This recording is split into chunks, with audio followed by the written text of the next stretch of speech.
നേന്ത്രപ്പഴത്തിൻ്റെ തൊലി അങ്ങോട്ട് കറുത്ത് കഴിഞ്ഞാൽ എൻ്റെ മോൻ അത് തുടത്തില്ല, പിന്നെ അത് വെറുതെ കളയേണ്ടി വരും. അപ്പോൾ ഇവൻ വീട്ടിലുണ്ടാക്കുന്ന ഫുഡുകളൊക്കെ ഭയങ്കര ഇഷ്ടമാണ്, പലഹാരങ്ങളൊക്കെ ഭയങ്കര ഇഷ്ടമുള്ളത് കൊണ്ട് ഞാനത് ഉണ്ടാക്കി കൊടുക്കുകയും ചെയ്യും.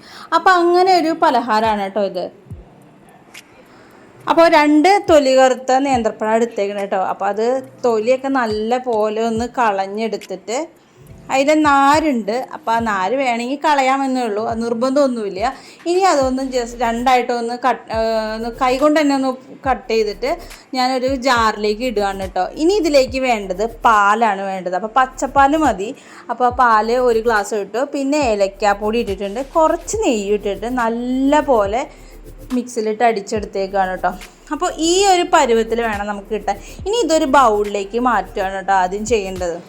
ഇനി ഇതിലേക്ക് നല്ല വറുത്ത അരിപ്പൊടി ഉണ്ടാവുമല്ലോ, മിക്ക വീടുകളിലും അരിപ്പൊടി വറുത്ത് വെച്ചിട്ടുണ്ടാവും. അപ്പോൾ ഒരു ബൗൾ എടുക്കുക, പിന്നെ കുറച്ച് പഞ്ചസാര, മധുരം പോരെങ്കിൽ 2 സ്പൂൺ പഞ്ചസാരയാണ് ഞാൻ ഇട്ടേക്കുന്നത്, വേണമെങ്കിൽ ഇഷ്ടത്തിന് ഇടാവും കേട്ടോ.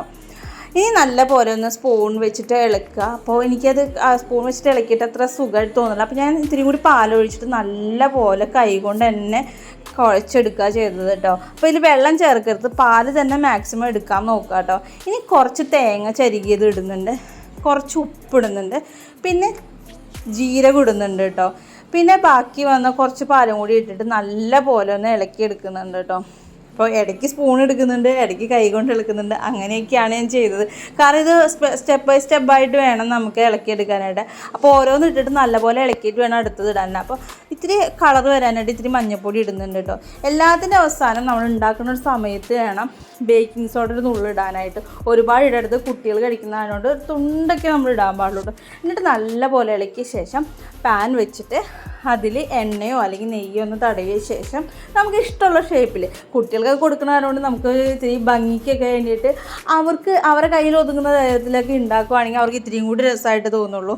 അപ്പോൾ അപ്പുറം തിരിച്ചിട്ട് നല്ലപോലെ വേവിച്ച് മൊരിച്ചെടുക്കുക കേട്ടോ. അപ്പോൾ നല്ല അടിപൊളിയായിട്ട് തന്നെ നേന്ത്രപ്പഴം പാലപ്പം കിട്ടിയിട്ടുണ്ട് കേട്ടോ. നല്ല ടേസ്റ്റ് തന്നെയാണ്, കുട്ടികൾക്ക് നല്ല നമുക്കും കഴിക്കാം. ബ്രേക്ക്ഫാസ്റ്റ് ആയിട്ടോ അല്ലെങ്കിൽ 4 മണി പലഹാരമായിട്ടോ എങ്ങനെ വേണമെങ്കിലും കഴിക്കാം. നല്ല ടേസ്റ്റി ആയിട്ടുള്ള നല്ല സോഫ്റ്റ് ആയിട്ടുള്ളൊരു പാലപ്പം തന്നെയാണ് കിട്ടിയിരിക്കുന്നത്. സാധാ പാലപ്പമല്ല, ഇത് നേന്ത്രപ്പഴം വെച്ചിട്ടുള്ള പാൽ ഒഴിച്ചിട്ടുള്ള അപ്പം ആയതുകൊണ്ടാണ് പാലപ്പം എന്ന് പറഞ്ഞത് കേട്ടോ. അപ്പോൾ ഇതെല്ലാവരും ട്രൈ ചെയ്ത് അഭിപ്രായങ്ങൾ അറിയിക്കണേ.